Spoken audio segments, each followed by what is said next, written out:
في قلوبهم مرض فزادهم الله مرضا ولهم عذاب أليم بما كانوا يكذبون. waxaanu yani bishaan oo dhan baanu ixtifaalka sameeynay oo muuminiinta maaragtay meel kasta aanu ixtifaalka ku dhigaynay sida caalamka islaamka oo dhan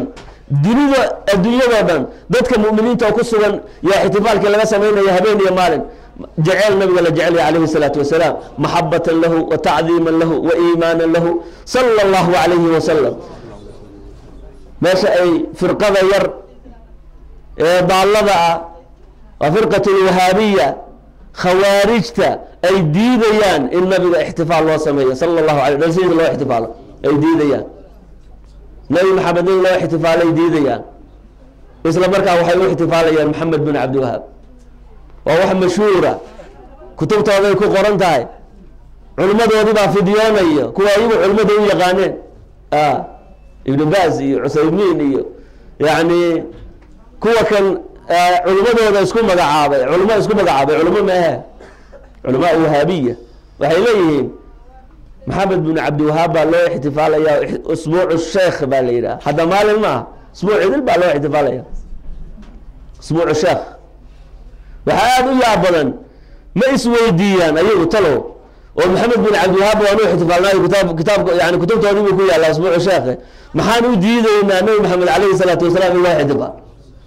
maxaan u diidaynaa xafladda maxaa loo sameynaya waa shay diini ah oo la isugu yimid oo marka waxa maxamed bin abdul wahhab lagu xusaayo waa maxay marka diini ma miyaasoo malaha diini ma wax yaab badan way bal weydiiyo bal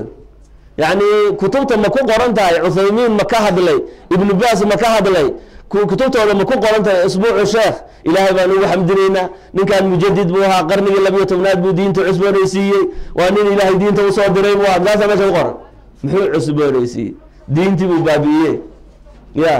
siiradiisa waa la yaqaanaa siiro madow oo mugdi uu leeyahay aimada islaamka iyo culimada islaamka iyo ahlulbeedkii uu laayo mujrim buu ahaa culimada islaamka oo dhan bay ka dugeen oo daali mudilli u ahaa saasa kutubta ku qoran wax uu weyneeyay diin uu weyneeyay iyo diin uu nooleeyay midna ma jiraan hal kitaab oo lagu intifaaco ummadda uga tagayna male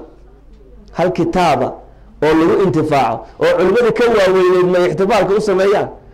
aimada islaamka madaahibta lahayd